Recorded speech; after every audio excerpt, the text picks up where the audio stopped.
Bonsoir bien-aimés dans le Seigneur, que Dieu vous bénisse et que ses grâces et ses bénédictions puissent vous localiser là où vous vous trouvez. Nous sommes le lundi 15 juin 2026, jour que le Seigneur a fait, jour béni du Seigneur.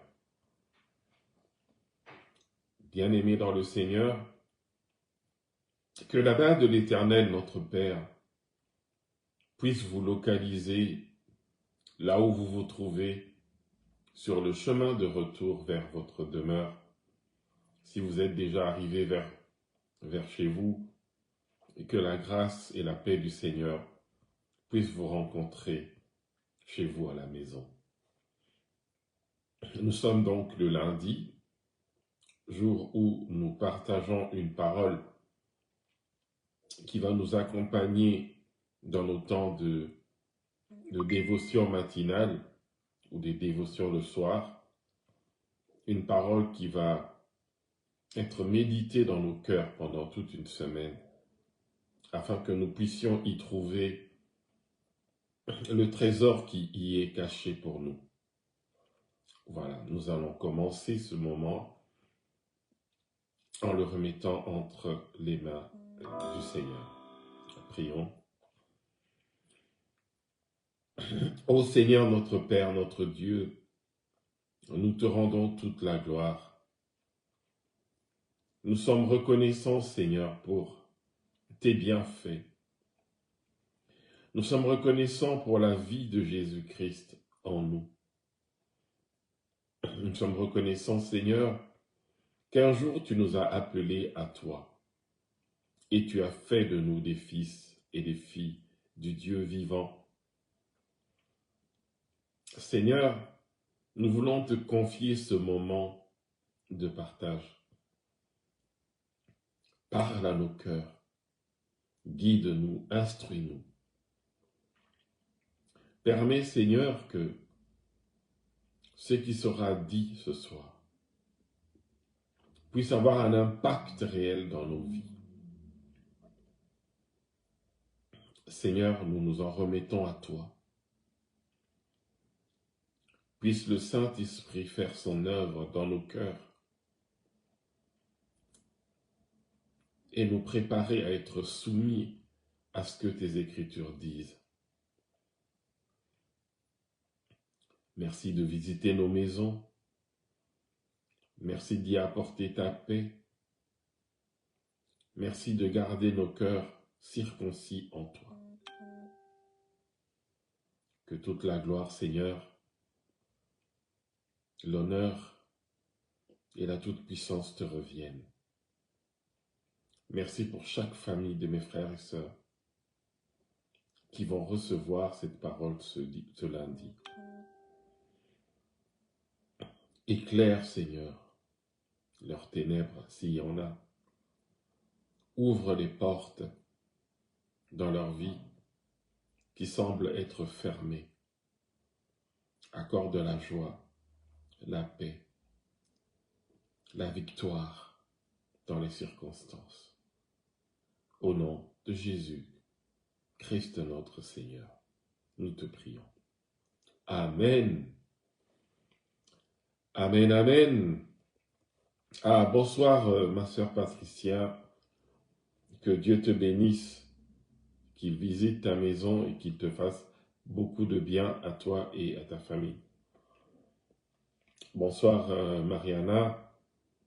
Bonsoir du côté de chez toi et que la paix du Seigneur soit avec toi.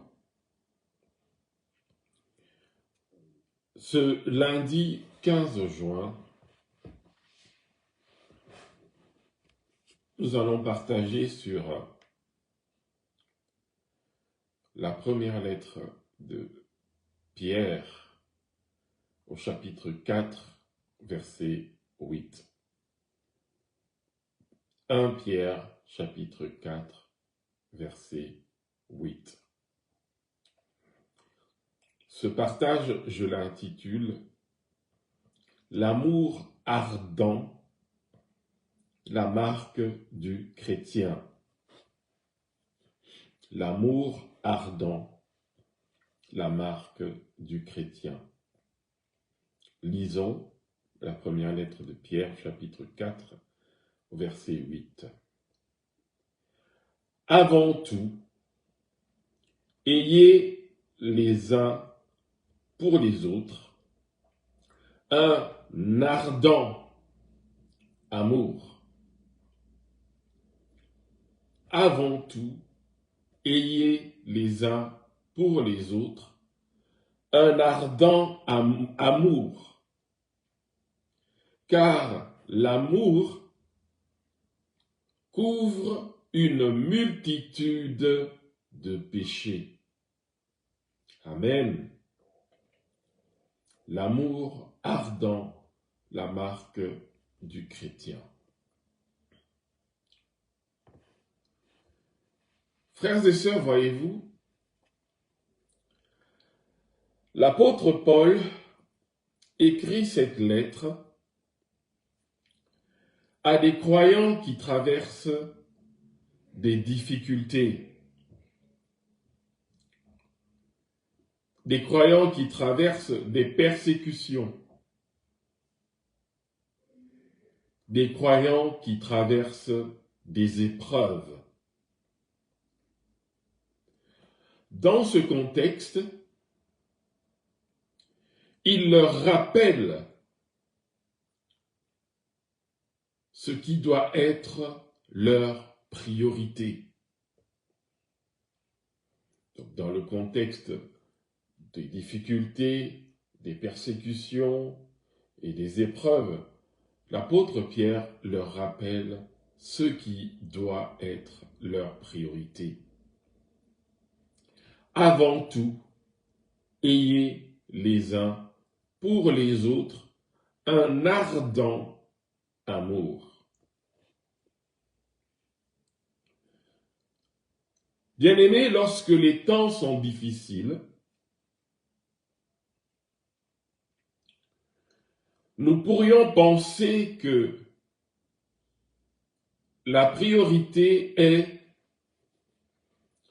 de se protéger, de se défendre, de défendre ses droits ou de chercher son propre confort. Pourtant, l'apôtre Pierre dit, avant tout, c'est-à-dire par-dessus tout, faites de l'amour votre priorité. Ce soir, frères et sœurs, nous allons voir, premièrement, la priorité de l'amour. Deuxièmement, la qualité de cet amour. Troisièmement, la puissance de cet amour. Alors, nous commençons par la priorité de l'amour. L'apôtre Pierre commence par ces mots, avant tout. Cela signifie que l'amour fraternel n'est pas une option secondaire dans la vie chrétienne. L'amour fraternel, c'est-à-dire l'amour entre frères et sœurs en Christ, n'est pas une option secondaire dans la vie chrétienne. Ce n'est pas un supplément pour les croyants plus spirituels, mais c'est une nécessité. Notre Seigneur, le Seigneur Jésus-Christ, a déclaré dans l'évangile de Jean, au chapitre 13, verset 35, « À ceux-ci, tous connaîtront que vous êtes mes disciples si vous avez de l'amour les uns pour les autres. Évangile de Jean, chapitre 13, verset 35. Bien-aimés, remarquons que Jésus ne dit pas que le monde reconnaîtra ses disciples par leur connaissance biblique, ou à leur talent, ou à leurs activités. Certes, ces choses sont importantes, mais la marque distinctive du chrétien est l'amour. L'amour agapé. Une assemblée peut avoir une excellente organisation. Une assemblée peut avoir de beaux programmes et une prédication solide. Mais si l'amour manque, quelque chose d'essentiel fait défaut. L'apôtre Paul écrit dans la première lettre aux Corinthiens, au chapitre 13, que sans l'amour, même les plus grands dons spirituels perdent leur valeur. Alors, frères et sœurs, ce soir, demandons-nous, posons-nous quelques questions. Est-ce que l'amour est réellement ma priorité dans ma vie chrétienne? Deuxièmement, est-ce que je cherche le bien de mes frères et sœurs en Christ? Troisièmement, est-ce que je manifeste l'amour dans mes paroles et mes actions? Posons-nous ce soir sérieusement ces trois questions. Est-ce que l'amour est réellement ma priorité? Est-ce que je cherche le bien de mes frères et sœurs en Christ? Est-ce que je manifeste l'amour dans mes paroles et dans mes actions? Frères et sœurs, l'amour biblique n'est pas simplement un sentiment, c'est un choix à faire au quotidien. Deuxièmement, voyons la qualité de cet amour. L'apôtre Paul l'appelle un amour ardent. L'apôtre Pierre ne dit pas simplement « aimez-vous ». Il parle d'un amour ardent. Le mot grec utilisé pour parler de l'amour ardent évoque l'idée de quelque chose qui est tendu au maximum, comme un athlète qui étire ses muscles pour atteindre la ligne d'arrivée. Cet amour est donc persévérant. Il continue même lorsque c'est difficile. Il est facile, frères et sœurs, d'aimer ceux qui aiment, ceux qui nous aiment, qui pensent comme nous et qui nous traitent bien. Il est facile de les aimer.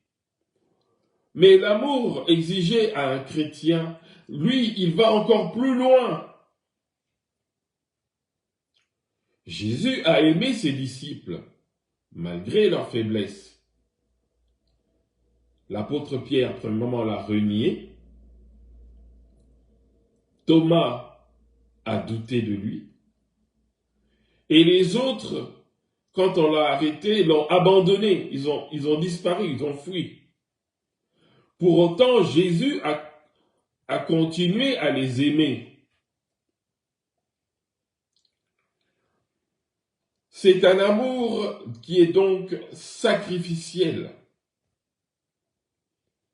Le modèle suprême est Jésus lui-même.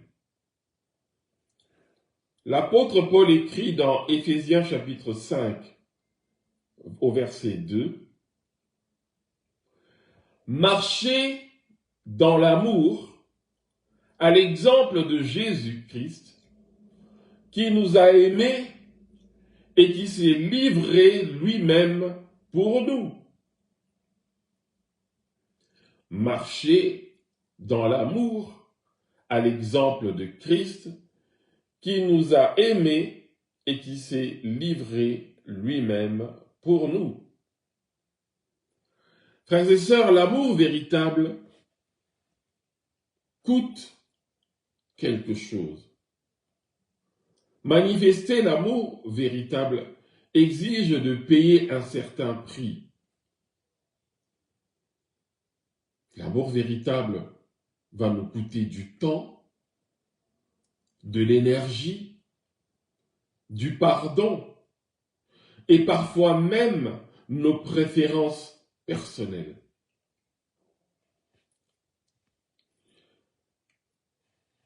L'amour qui est exigé d'un chrétien est un amour pratique. L'amour chrétien se voit, se prouve par des actes. Il visite le malade, il encourage celui qui est découragé, il aide celui qui est dans le besoin, il prie pour les autres. L'amour n'est pas seulement dans les paroles, il se manifeste par les actes. Frères et sœurs, nous pouvons tous demander au Seigneur, donne-moi un amour plus ardent pour mes frères et sœurs. Aide-moi à aimer même lorsque cela me demande un effort. Troisièmement, la puissance de l'amour. Il couvre une multitude de péchés. L'apôtre Pierre ajoute, car l'amour couvre une multitude de péchés. Ce verset ne signifie pas que notre amour efface les péchés devant Dieu. Seul le sang de Jésus-Christ peut pardonner les péchés des hommes. L'apôtre Pierre parle ici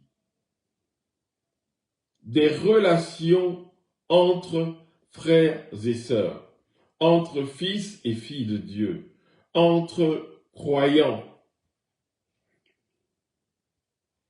Car dans toute communauté chrétienne, il y aura ou il y a eu des maladresses.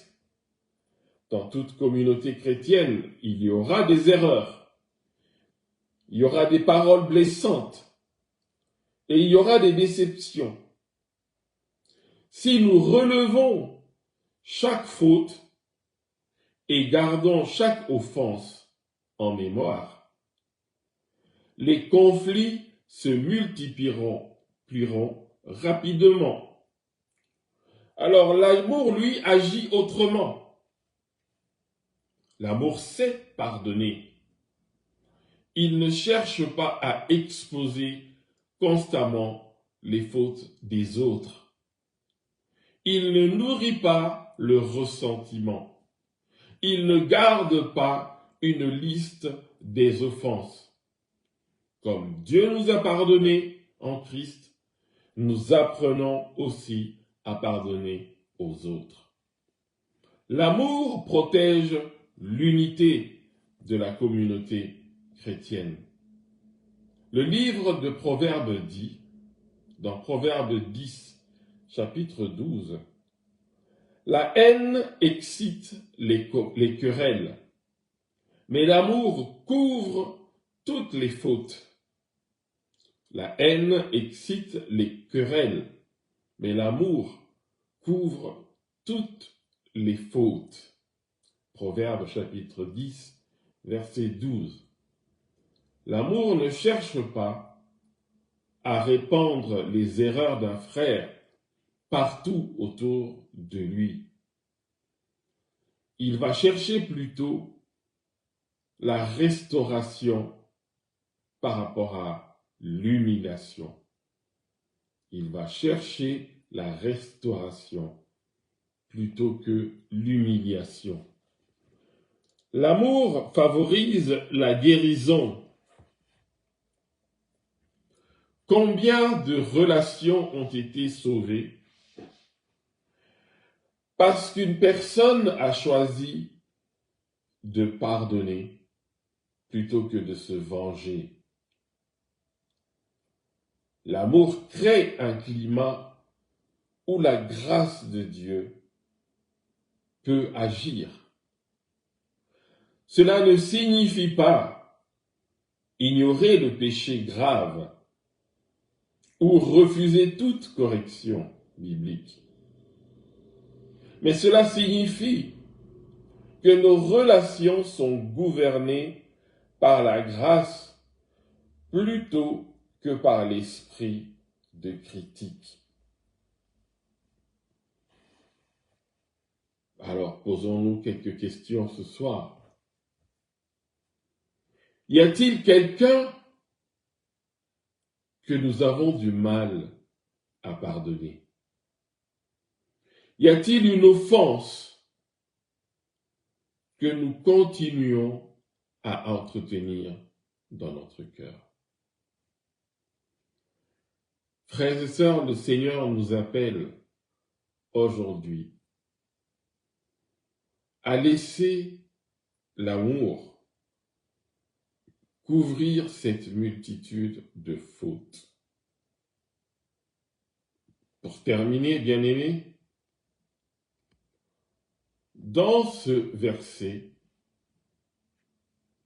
l'apôtre Pierre nous donne une orientation essentielle pour la vie chrétienne.